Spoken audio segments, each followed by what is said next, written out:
Turn to the floor of Terrificon in Uncasville, Connecticut at Mohegan Sun.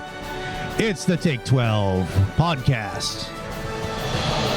Welcome back, everybody, to Mohegan Sun, day number 3. Day number 3, celebrating the 10-year anniversary of Terrificon at Mohegan Sun. We have met a wonderful group of people here at Terrificon, and it's so great to see some of the writers, the authors, the curators, and the people that keep this industry thriving. And we have with us a gentleman who runs Northeast Comic Con. I'm going to let you introduce yourself, what you do, tell us about all your different businesses and things like that, and then we'll get into asking you some questions. All right, Gary? Sounds like a plan. All right, take it away. Aloha, kids. I'm Gary Sohmers, known as the king of pop culture, because I know the value of 100,000 useless objects. I run Wex Rex Collectibles in Hudson, Mass. I produce the Northeast Comic Con and Collectibles Extravaganza in Boxborough, Mass. And I play rock and roll and do comedy. What the heck? A little bit of everything. So stay tuned. You might learn something. You're a Renaissance man. Well, I did Antiques Roadshow for 13 seasons as an appraiser in pop culture and collectibles. Gave me something to do. Now, my job in that sense is I deal in the 3Ds: downsizing, divorce, and death. It's a growth help market. people. It is. Yeah. Keeps you in business. There's a place for everyone, horizontal. And so I'm a grief counselor. I help people part with their stuff and their loved ones at the same time. That's a serious business. It is. As a guy that just moved only a month ago, I can appreciate that. Where's all the stuff? You throw it out. How much do I keep? Will the kids want to play with it later on? They won't. They won't. If it's not a phone, they don't know what it is. So tactile has become, extinct to children. Yeah. So you mentioned Antique Roadshow. You've heard of it? Yeah, of course. So how many times did you find bones inside a Civil War shoe, just out of curiosity? Most important thing to know is I don't do Civil War. Oh, really? No. Well, you got to have... I'm popular culture. I do 20th century popular culture. I know everything from Mark Twain to The Simpsons. I stopped at 21st century because I don't get it. Okay. But right now, the 20th century is retro, and all these young people are starting to discover, everything from the Marx Brothers and Three Stooges and Mark Twain. Learn to read, kids. That's why comic books and the entire DC and Marvel universes are popular, is because as we were kids, we were taught to read and understand stories and imagine things and create things. Yeah. Now they have AI, and they don't have to create anything, they don't have to imagine everything, but they can still buy it. So you're the third person to mention the Three Stooges. Oh, certainly. Which I think is incredible. So that's one of my 9-year-olds. I have 9-year-old twins, boy, girl. So a few years back, I introduced them to the Three Stooges. But the difference is when I show them things, I give them the history of when they were made, why they were funny. I never want them to see a movie that comes out now and think that those ideas that they're seeing on screen, like the latest Jurassic Park movie, right? There's a scene where it's just a whole ripoff of Jaws when they're trying to harpoon a dinosaur on the front of the boat. Now, they would see that and go, wow, that's amazing. But my kids have seen Jaws. And I've explained that to them, and they understand that things that they see originated from somewhere else. And what you're seeing currently isn't that innovative. Do you know what I mean? Absolutely. So, when they watch the Three Stooges, they will start to say, oh, we heard that reference in such and such show or such. I said, because these guys wrote the book. They were the originators of all these bits and routines, and then you show them the Who's on First routine. Oh, yeah. And then... I don't know. Third base. Hey, Paul. Who's on first? Who's on first? Third base. So, but all that stuff I believe is important because that's the foundation of where everything came from, right? A lot of it has to do with the fact that creating takes humans to make something original. Yeah. Although each of us have been influenced by everything that came before us. So in my case, I grew up on television. Yep. I was part of that first TV generation, Howdy Doody and Lone Ranger and Mickey Mouse Club and Davy Crockett and all that stuff. So I was heavily influenced by that.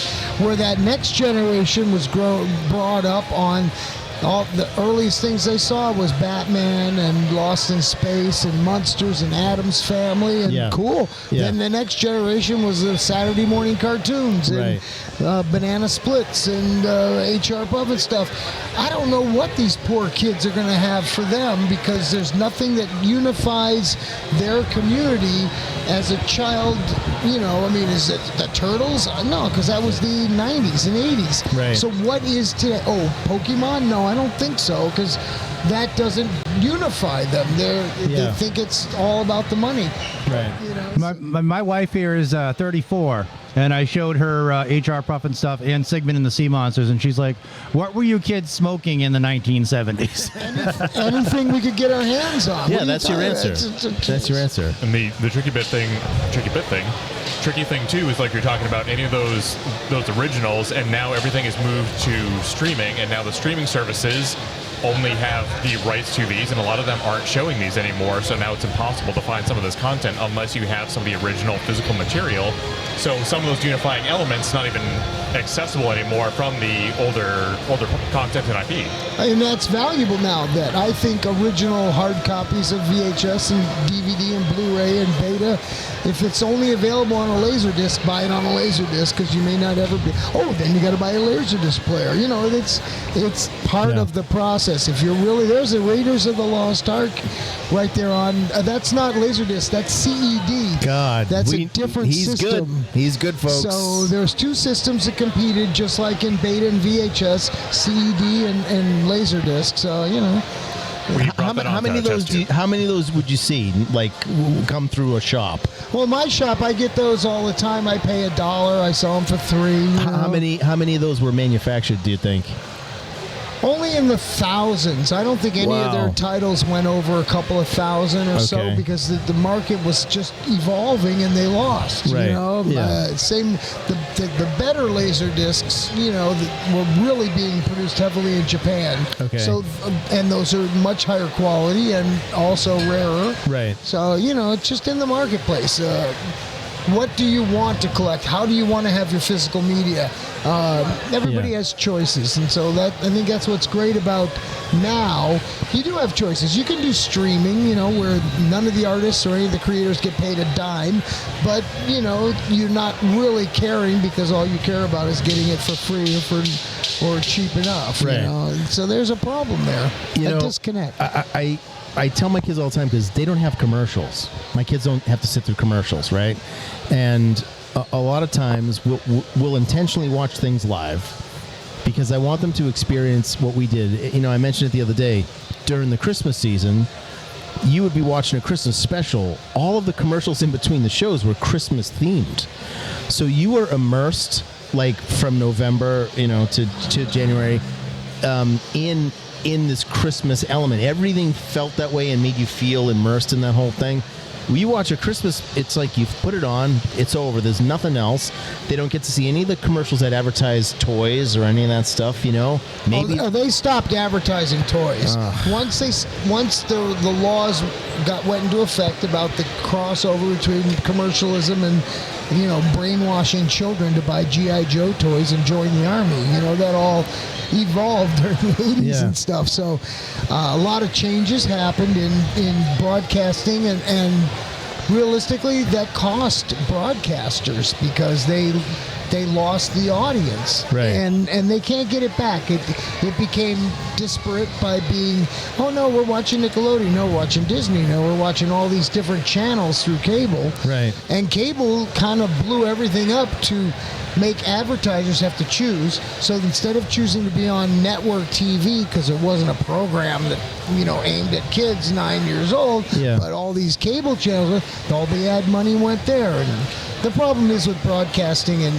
every case is that it's owned by a bunch of rich people who just want to get richer, and the loss to the community, to the public, to programming, to creativity Doesn't matter because they'll recycle something else. They'll redo something else. They'll make it work for them for their bottom line. Right. So that's why, when you see James Gunn changing DC, in such a nice way, and pretty much Disney kind of castrating Marvel in kind of a nice way, it's kind of evolving to be beneficial to us, the viewers. Right. There's going to be much more content that I think I'd like to see. Yeah. But I can't count on them because they're only going to be basing it all on the bottom line. And Right. if it's not advertising based, they're going to sell the in programming spots. Right. Oh, Yeah. look, you wanted a Subaru. How come there's 16 Subaru mentions in here?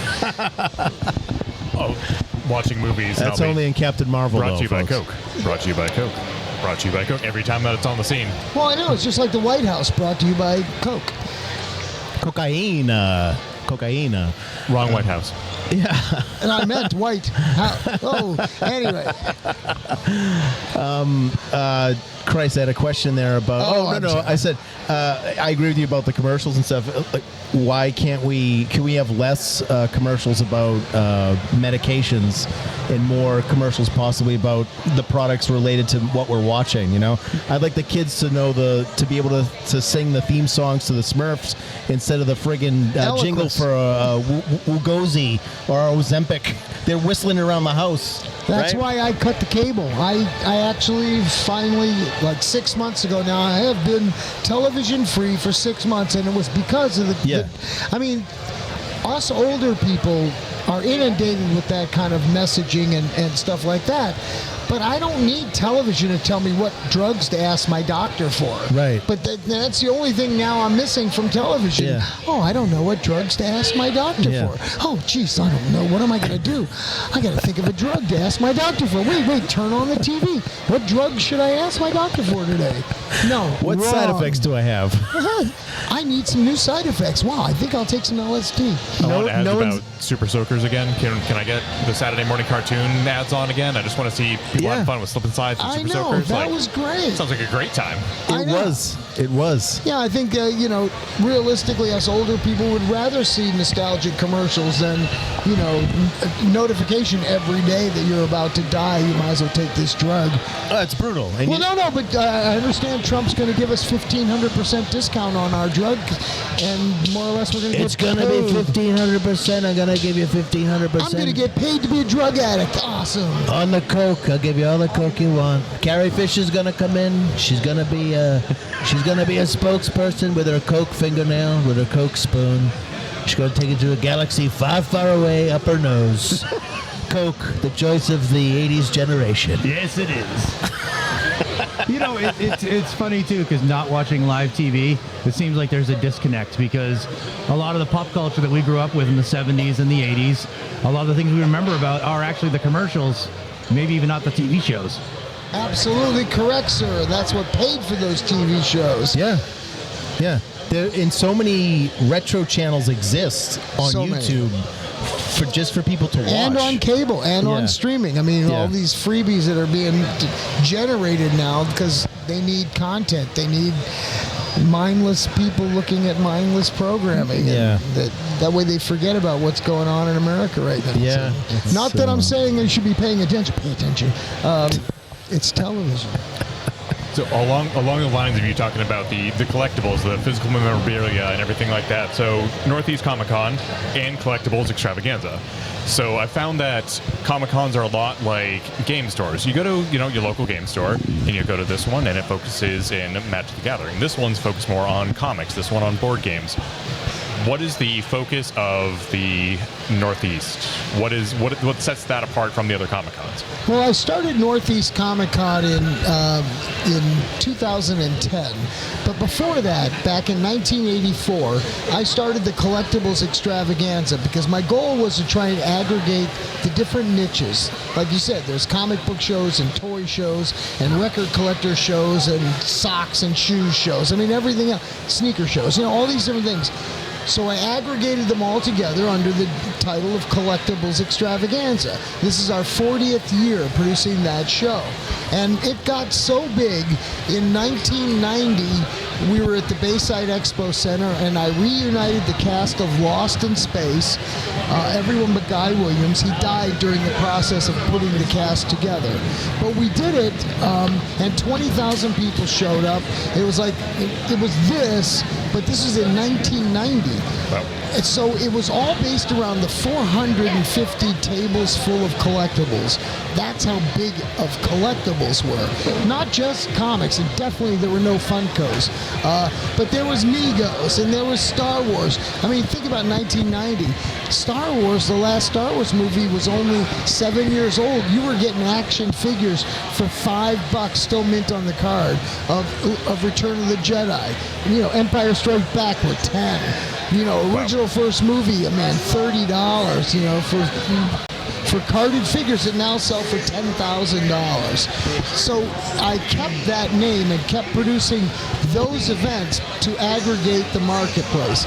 And today, 40 years later, the Collectibles Extravaganza happens with every Northeast Comic Con, and we do 2 Collectibles Extravaganzas alone each year.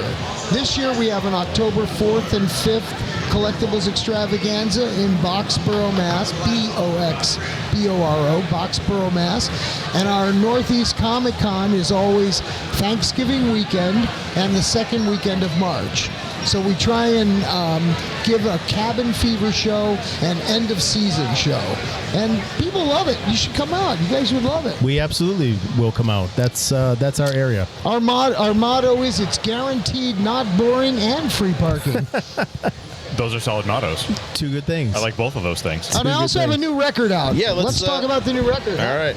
So besides all of this other rigmarole, I do rock and roll. I produced over 1,000 concerts in my career, starting in 1970. I've worked with almost everybody from Prince to Clapton to Stevie Ray Vaughan to a lot of people. And I've been writing music and performing since about 1975. And this is a new CD, record, and book series I have out. It's called Beasties, a sci-fi rock opera. It's a story of a guy who finally has a hit record on the charts, finally, after a career waiting for it to happen, and a promoter offers him an opportunity to play at New York Central Park for a free concert, and 250,000 people show up. But what he doesn't know is he sold a sponsorship to the evil corporate politician Dick Trader. That's right, he's a dick and a traitor. Sound familiar? Anyway, Dick Trader decides he's going to try and take over this concert and say, hey, this guy's a friend of mine, I'm part of this. But the universe decides they're going to send an alien impulse to the planet to change things. So an alien inhabits the stage manager, and the story goes that they save the planet using rock and roll. And of course, Dick Trader can die in his own grave, in his own, you know what. Poop. That's a good one. Poop. Hey, he said poop. He did. It's not a podcast without someone talking about poop. Normally I would say shit, Oh, yeah. but I said poop. For the Anyway, kids. I got 3 books that are out. The book 1 is the Book of Voice, which is the perspective of the guy who has a hit record on a chart and has 250,000 people in front of him, and all of a sudden they got an evil dictator and an alien. And book number 2 is the Book of Impulse, and this is the book of the alien who happens to come to Earth and be embedded in a human and have to deal with what the hell is wrong with this thing. Anyway, how do I operate this thing, you know? And the 3rd book is the Book of Gray, which is the book of the human who's now inhabited by an alien and thinks he's on acid. Not quite sure what he's going on, but he has to run the whole concert, save the planet, and make sure that the rock star looks good on stage. I mean, that's everything a manager has to do and more. Yeah, this is an autobiography, just in case you might know. I am the alien. We're figuring it out. I, too, am wondering what my body is doing and how to work it on any given day. Yeah, we are all aliens around here. Where can we find all this stuff, Gary? It's on the internet-y thing. Yeah, you can go and look for Beasties Rock Opera. You can listen to it on all those streaming systems, and you can listen to it free, please. But you can also buy the CD, the LP, and hopefully, eventually, Beasties the Flamethrower. You know, just like Kids are gonna love this. Merchandising. hey, we're working on Beasties too. The search for more money. All right, well, that was great. So your next show is October. October 4 and 5, you can go to collectiblesextravaganza.com. Thanksgiving weekend, Northeast Comic-Con. That's the big show. Lots of fun. We have a fabulous hotel. Everybody stays in the hotel, and it's just a lot of fun. That's Northeast Comic-Con at necomiccon.com. And me, Gary Sohmers, GarySohmers.com for more propaganda. So we got a bunch of the friends of ours that always go to your Box Pro show, so maybe we'll make it out this year. I hope so. You're goofing off. What the hell? Is that not what you're supposed to do with these? No. This is called work. I don't know if you've learned. I try to avoid that. I know, me too. All right, well, this has been great. Thanks so much Gary, for coming by, pleasure. giving us your Fun time. We playing really with you appreciate guys. it. All right, man. Anytime. Aloha, folks. Stay groovy. All right, that's the end of the Take12 podcast for today. We will see you more from Terrificon on Sunday, 2025, Mohegan Sun. Bye-bye.